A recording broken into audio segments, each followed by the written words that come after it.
यह कहानी है एक सन्यासी की। सन्यासी कौन होता है? वह व्यक्ति जिसने अपने जीवन की सारी मोह माया, धन दौलत और सुख सुविधाएं त्याग दी हों और अपने पूरे अस्तित्व को सिर्फ एक ही खोज में समर्पित कर दिया हो, सत्य की खोज। लेकिन कोई भी यूं ही सन्यासी नहीं बनता। उसके सन्यासी बनने के पीछे हमेशा कोई गहरी वजह, कोई गहरी पीड़ा छुपी होती है। इस व्यक्ति के जीवन में भी एक ऐसी ही गहरी वेदना थी। सन्यासी बनने से पहले उस व्यक्ति के मन ने उस व्यक्ति से बहुत से गलत कार्य करवाए थे, बहुत से पाप करवाए थे। उस व्यक्ति का मन उसका मालिक बन चुका था और वह अपने मन का गुलाम। जीवन के हर सुख, आराम और ऐश्वर्य प्राप्ति के बाद भी उस व्यक्ति के मन में अनंत पीड़ा थी। यही आंतरिक वेदना, यही निरंतर संघर्ष उसे अंततः सन्यास की ओर ले गया।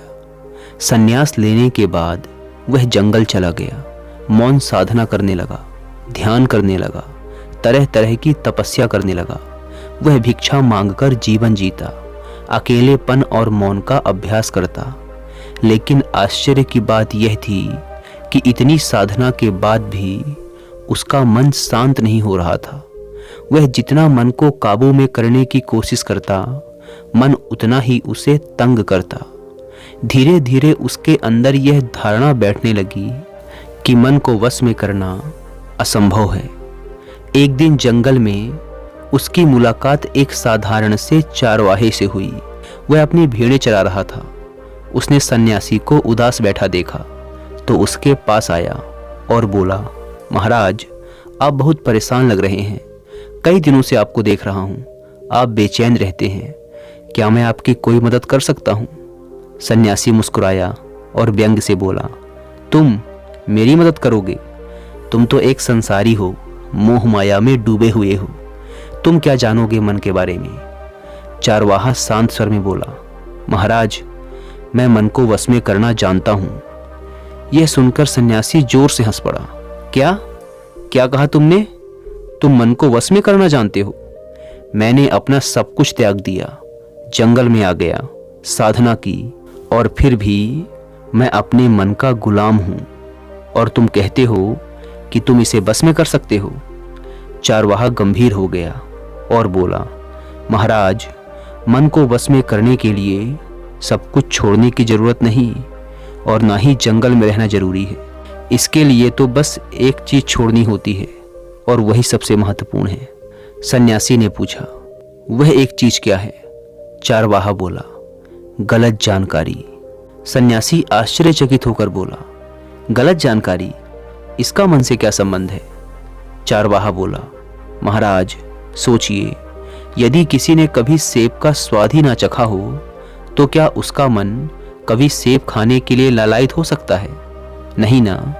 मन हमेशा उसी चीज की ओर आकर्षित होता है जिसकी जानकारी उसके भीतर पहले से मौजूद है। आप अपने मन को वश में केवल तभी कर सकते हैं जब आप अपने मन की जड़ों को देख पाओगे। मन का निर्माण जानकारी से होता है। आज तक हमारे भीतर जो भी जानकारी गई है उसी ने हमारे मन का निर्माण किया है। और हमारे शरीर में जानकारी के 5 प्रवेश द्वार होते हैं। पहला, आँख। हम अपनी आँखों से जो कुछ भी देखते हैं, अच्छा या बुरा, वो सब हमारे मन की याददाश्त में इकट्ठा होता रहता है। दूसरा, कान। हमारे कान जो कुछ भी सुनते हैं वह भी हमारे मन में बीज के रूप में बो दिया जाता है। तीसरा, जीभ। जिस भी चीज का स्वाद हम एक बार ले लेते हैं वह हमारे मन की याददाश्त में अंकित हो जाता है। चौथा है नाक। जो कुछ भी हम एक बार सूंघ लेते हैं, खुशबू या बदबू, वो सभी हमारे मन में दर्ज हो जाती हैं। और पांचवा है त्वचा।